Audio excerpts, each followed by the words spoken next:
Okay, today we're going to be demonstrating the unilateral hip x-ray. Now the routine views for this will be a pelvis, an AP, and a frog leg hip, also known as the modified cleats. So we're going to go ahead and start off with the pelvis. Now the pelvis will be a 14 by 17 crosswise.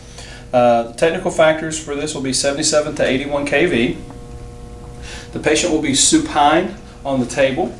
Now for the pelvis, we're not going to be able to shield. We could use breast shielding, but we're not going to be shielding here because that will be our area of interest. So the film is 14 by 17.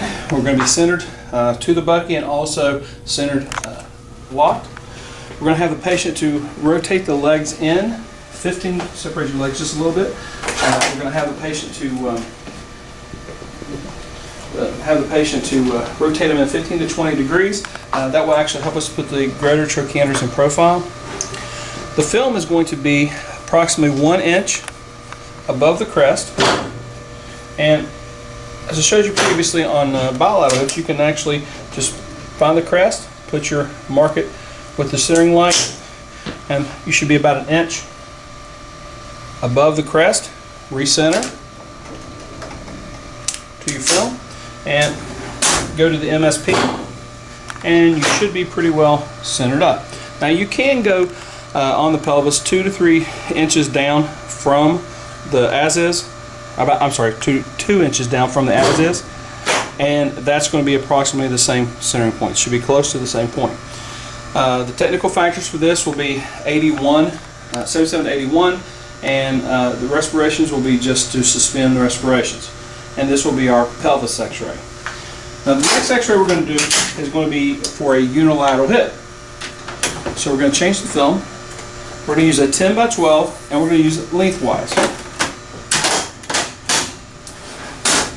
Okay. Now our centering for this is we're going to have the affected leg, or affected hip is what we're going to be working with. So we're going to, well, let me start out with this. If you do have a patient who comes in and the injury is to the right or left, whichever it is, and the leg is externally rotated and basically the foot's laying flat on the table, that would be an indication it's probably fractured. So if that's the case, you do not want to be manipulating the leg in any way.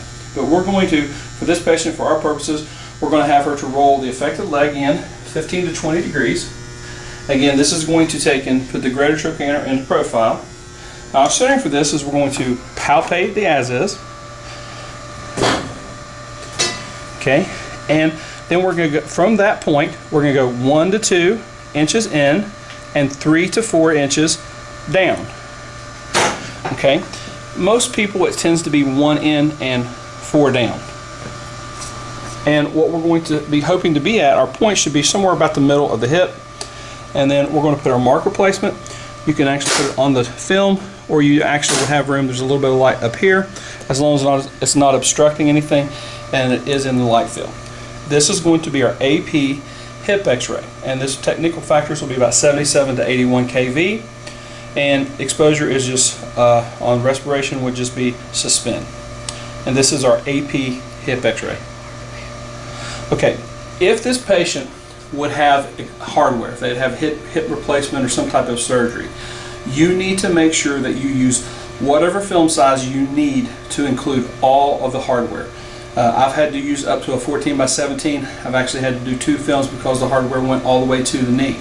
So you need to make sure whatever size film you need to get all the pertinent hardware on there.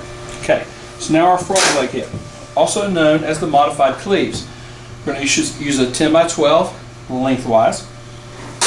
We're going to have the patient to bend the leg and abduct it about 40 to 45 degrees. Okay. The centering for this is going to be from the as-is only just going to be 3 to 4 inches down from the as-is. Okay, not the 1, 2, 3, 4. It's going to be just the 3 to 4 down. When you get to that point, if you put one hand on the inside of the leg, one on the outside of the leg, your centering should be about in the center of that. If you look at it this way, can you sit this way? Let me go to the head. Okay. If you do this and you look down the leg, the centering should be right in the middle. That's your goal to where you should be at. And you go to about 3 to 4 inches down. Okay, this is going to show the lesser trochanter in profile. Technical factors remain the same. 77 to 81, may want to increase it just a little bit to 81 to 85 maybe for this. As far as respiration, just suspend respiration. And this is our unilateral and pelvis x-ray.